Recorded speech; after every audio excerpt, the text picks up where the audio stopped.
क्या आपको पता है कि भारतीय रेलवेज अब डीजल लोकोमोटिव के तरफ से इलेक्ट्रिक लोकोमोटिव के तरफ बढ़ रहा है? और क्या आपको पता है कि अब इलेक्ट्रिक लोकोमोटिव के तरफ से भारतीय रेलवेज हाइड्रोजन लोकोमोटिव की तरफ बढ़ चुका है? तो ये हाइड्रोजन लोकोमोटिव क्या सच में पोल्यूशन फ्री रहेगा? और क्या हाइड्रोजन लोकोमोटिव ही भविष्य है रेलवेज का? आइए जानते हैं भारतीय रेलवेज के इस शानदार सफर की पुरानी कहानी। स्वागत है दोस्तों आपके अपने चैनल अनेक पे। और आज हम बात करेंगे कि डीजल के तरफ से इलेक्ट्रिक, इलेक्ट्रिक के तरफ से अब हम हाइड्रोजन की तरफ बढ़ चुके हैं। और क्या होगा भारतीय रेलवेज का भविष्य के बारे में हम बात करेंगे आज। भारतीय रेलवेज दुनिया के सबसे बड़े नेटवर्कों में से एक बहुत बड़ा नेटवर्क है। भारतीय रेलवेज में डेली 2 करोड़ पैसेंजर ट्रैवल करते हैं और लाखों टन के जो गुड्स होते हैं उनको यहाँ से वहाँ ट्रांसपोर्ट किया जाता है वाया रेलवेज। लेकिन क्या आपने कभी सोचा ये जो ट्रेन्स के लोकोमोटिव है समय के साथ कैसे बदलते चले गए? आज हम बात करेंगे डीजल लोकोमोटिव, इलेक्ट्रिक लोकोमोटिव और हाइड्रोजन लोकोमोटिव के बारे में। रिसेंटली मोदी जी ने इसको हरी झंडी भी दिखाई है, यानी भारतीय रेलवेज में अब हाइड्रोजन लोकोमोटिव भी दौड़ रही हैं। और इसके साथ साथ आज हम जानेंगे कि भारतीय रेलवेज का भविष्य आखिरकार क्या है। सबसे पहले पहला दौर यानी लमसम 1947 से पहले यानी 1947 से पहले का दौर। आज से लगभग 150 साल पहले स्टीम इंजन चला करती थी भारतीय रेलवेज में। अब देखिए स्टीम इंजन की ये प्रॉब्लम हुआ करती थी कि इसको पानी के साथ साथ कोयले को दोनों का मिक्सचर के साथ चलाया जाता था।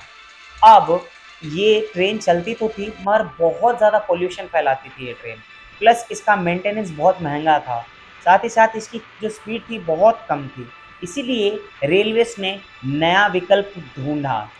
1960 के दशक में अब इंडियन रेलवेज ने डीजल लोकोमोटिव के तरफ अपना ध्यान दिया। डीजल इंजन के फायदे क्या थे? तो डीजल इंजन कम मेंटेनेंस मांगा करता था, स्पीड भी अच्छी खासी हुआ करती थी, साथ ही साथ जो एरियाज इलेक्ट्रिफाइड नहीं थे उन एरियाज में भी डीजल लोकोमोटिव को लेके जाया जा सकता था। इसी दौरान फेमस WDM-2 को बनाया गया था जो ऑलमोस्ट अभी लुप्त होने जा रहा है, जो कि काफ़ी प्रचलित डीजल इंजन थी। समय के साथ डीजल इंजन के साथ भी समस्या आने लगी। सबसे पहले diesel import, air pollution, carbon emission, इसके साथ साथ फ्यूल की जो कॉस्ट थी वो बहुत ज़्यादा आने लगी थी।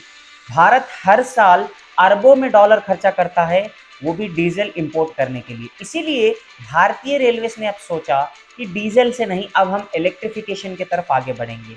तो यहीं से इलेक्ट्रिक लोकोमोटिव की तरफ भारतीय रेलवेज बढ़ा। इस समय भारतीय रेलवेज बहुत ही तेजी से इलेक्ट्रिफिकेशन कर रही है। 2025 तक ऑलमोस्ट जो ब्रॉड गॉज रूट्स होते हैं वो ऑलमोस्ट इलेक्ट्रिफाइड हो चुके हैं। कुछ ही ऐसे एरियाज हैं जो बच चुके हैं, पर ऑलमोस्ट हो चुका है। ब्रॉड गॉज जो रूट्स हैं उनको इलेक्ट्रीफाइड कर दिया गया है। अब इलेक्ट्रिक इंजन के फायदे देखते हैं। टॉप स्पीड, कम पोल्यूशन। कम पोल्यूशन इसलिए बोल रहा हूँ कि अच्छा सोर्स से अगर करंट जनरेट कर रहे हो तो पोल्यूशन कम आएगा, अदरवाइज अगर कोल वगैरह यूज़ कर रहे हो तो पोल्यूशन होगा। Next, high acceleration plus maintenance cost कम आती है। ये जो रनिंग कॉस्ट है ये भी बहुत कम आती है। अभी जो टॉप इंजन्स की बात करें इंडियन रेलवेज में वो है WAP-7 और WAG-9। ये काफ़ी स्पीड भागते हैं। WAP-7 अराउंड 140 से 150 तक लेके जा सकता है अपने स्पीड को, और WAG-9 ये भी आराम से 100 से 110 तक चल सकता है। अब जब इलेक्ट्रिक इंजन इतना अच्छा से चल रहा है तो हमें हाइड्रोजन इंजन की तरफ क्यों जाना पड़ा? ये बहुत बड़ा सवाल है। इसका सिंपल जवाब यही है कि हर जगह आप इलेक्ट्रिफिकेशन नहीं कर सकते हो। कुछ ऐसे एरियाज़ हैं जहाँ पे इलेक्ट्रिफिकेशन करना मुश्किल होता है, करंट पहुँचाना बहुत मुश्किल होता है। तो उन जगहों पे इस्तेमाल करने के लिए ही भारतीय रेलवेज़ ने हाइड्रोजन इंजन की तरफ अपना मुँह मोड़ा। मेनली बात करें तो सबसे पहले जो माउंटेन रूट्स हैं यहाँ पे इलेक्ट्रिफिकेशन करना बहुत मुश्किल है। दूसरा, जो रिमोट एरियाज़ हैं वहाँ पे भी इलेक्ट्रिफिकेशन करना बहुत मुश्किल है। तीसरा, जहाँ हेरिटेज लाइन्स हैं वहाँ पे भी इलेक्ट्रिफिकेशन करना मुश्किल है। अब इन सब जगहों पे इलेक्ट्रिफिकेशन करने के लिए मुश्किल ही नहीं, पैसे भी बहुत लगते हैं, इसलिए भारतीय रेलवेज़ ने ये विकल्प लिया है। अब हम बात करते हैं कि हाइड्रोजन लोकोमोटिव है क्या? तो हाइड्रोजन लोकोमोटिव में हाइड्रोजन फ्यूल सेल का इस्तेमाल किया जाता है। तो ये फ्यूल सेल एक्चुअल में है क्या?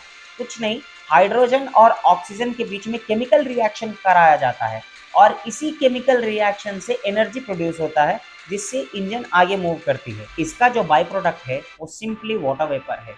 ये किसी तरीके का गैस को एमिट नहीं करता है, न ही कोई स्मोक एमिट करता है। ये सिर्फ और सिर्फ वाटर वेपर बाई प्रोडक्ट में रिलीज करता है, जो कि नेचर वाइज और पोल्यूशन वाइज अच्छी बात है। हाइड्रोजन ट्रेन की अब फायदे की बात करते हैं। सबसे पहले कार्बन एमिशन जीरो। दूसरा, जहाँ पे इलेक्ट्रिफिकेशन नहीं किया गया वहाँ पे भी चलेगा। फ्यूल के कोई टेंशन नहीं क्योंकि पानी से चला रहे हो। अब इको फ्रेंडली है नेचर के लिए, पोल्यूशन भी नहीं होगा। तो इतने सारे फायदे हैं हाइड्रोजन इंजन के। लेकिन अभी कुछ समस्याएं हैं। सबसे पहले, हाइड्रोजन का जो ये फ्यूल है बहुत कॉस्टली पड़ता है। दूसरा नंबर, परफेक्ट फ्यूलिंग इंफ्रास्ट्रक्चर अभी तक डेवलपमेंट नहीं किया गया है। तीसरा नंबर, जो फ्यूल स्टोरेज यूनिट्स हैं वो बहुत कम हैं। और जो चौथा नंबर है, जो ग्रीन हाइड्रोजन का उत्पादन है अभी कम है, इसीलिए अभी हाइड्रोजन इंजन सिर्फ शुरुआती चरण पे ही है।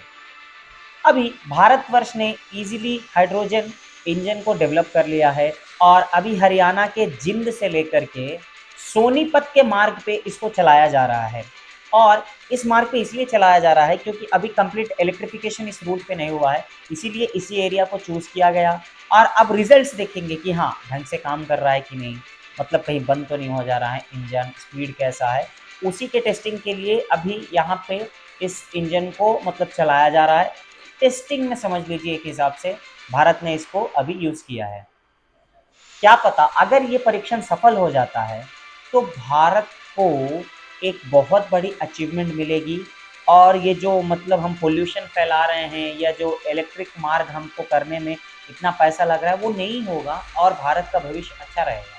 हाइड्रोजन ट्रेन का यूज़ या जो टेस्टिंग है वो कई देश ऑलरेडी कर चुके हैं। Germany, France, Italy, Austria, China जैसे बड़े बड़े देशों ने ऑलरेडी इसको यूज़ कर रहे हैं या तो अभी भी टेस्टिंग पीरियड में चल रहा है। इंक्लूडिंग यूके भी, देखिए यूके बताना भूल गया, यूके में भी इसका टेस्टिंग चल रहा है अभी। अब हाइड्रोजन ट्रेन को मुख्यतः कहाँ तक चलाया जाएगा? जैसे कि मैंने बताया, माउंटेन रेंज को ईजिली कनेक्ट कर लेगा ये, जहाँ पे इलेक्ट्रिसिटी नहीं पहुँच रहा है वहाँ पे। हेरिटेज एरियाज़, रिमोट एरियाज़, इन सब एरियाज़ को हाइड्रोजन ट्रेन ईजिली कवर कर लेगा। ठीक है, तो ये काफ़ी अच्छा विकल्प रहेगा। भविष्य क्या है? तो देखिए भविष्य बहुत सिंपल है, यानी जो मेन रेल नेटवर्क है उसके ऊपर इलेक्ट्रिक लोकोमोटिव ही दौड़ेगी और यही सबसे सिंपल चॉइस होगा हमारे लिए। दूसरा, हाइड्रोजन लोकोमोटिव का यूज़ जहाँ पे प्रॉपर इलेक्ट्रिफिकेशन नहीं हुआ है मार्गों में, उन मार्गों पे हाइड्रोजन लोकोमोटिव को दौड़ाएं तो ज़्यादा अच्छा रहेगा। तो फ्यूचर में इलेक्ट्रिक और हाइड्रोजन के अपने अपने रूट्स होंगे और अपने अपने रोल्स होंगे। ठीक है, जहाँ पे जिसका यूज़ होगा वहाँ पे उसको यूज़ करेंगे। कम्प्लीटली इलेक्ट्रिफिकेशन बंद नहीं होगा और ना ही कम्प्लीटली हाइड्रोजन इंजन को ही सब जगह दौड़ाया जाएगा। ओके, तो ये था फ्यूचर के बारे में। फाइनली मैं अपना राय देना चाहता हूँ कि भारतीय रेलवे सबसे पहले स्टीम के बाद वो गए डीजल के तरफ, डीजल के बाद वो गए इलेक्ट्रिक के तरफ, अब इलेक्ट्रिक से वो मूव ऑन कर रहे हैं हाइड्रोजन लोकोमोटिव की तरफ। देखिए मेरे हिसाब से हाइड्रोजन लोकोमोटिव काफ़ी अच्छा विकल्प है, क्योंकि एक तो ये प्रदूषण कम करता है। क्यों प्रदूषण कम करता है? क्योंकि ये रिएक्ट ही करता है वाटर और ऑक्सीजन के साथ और इसका जो बाई प्रोडक्ट है वो वाटर वेपर ही निकलता है। इसका जो फ्यूल है उसकी कमी हमें नहीं होगी क्योंकि हम इसको यूज़ ही कर रहे हैं हाइड्रोजन के ऊपर। ठीक है, और ये प्रदूषण भी नहीं फैला रहा है। इसके साथ साथ इसको बनाने का कॉस्ट जो है वो थोड़ा कम है। तो ये काफ़ी अच्छा विकल्प है। कहाँ पे, किन क्षेत्रों में? जहाँ पे इलेक्ट्रिफिकेशन नहीं हुआ है। अभी तो फिलहाल टेस्टिंग पीरियड में है, अगर अच्छा रिजल्ट आता है तो हम फर्दर के फ्यूचर में इसकी तरफ देख सकते हैं। ये अच्छा विकल्प में अगर वीडियो पसंद आता है तो make sure to like this video and मेरे चैनल को सब्सक्राइब ज़रूर कर लेना। मैं ऐसे ही वीडियोस डालते रहता हूँ। तब तक के लिए ख्याल रखिए, मिलते हैं अगले वीडियो में।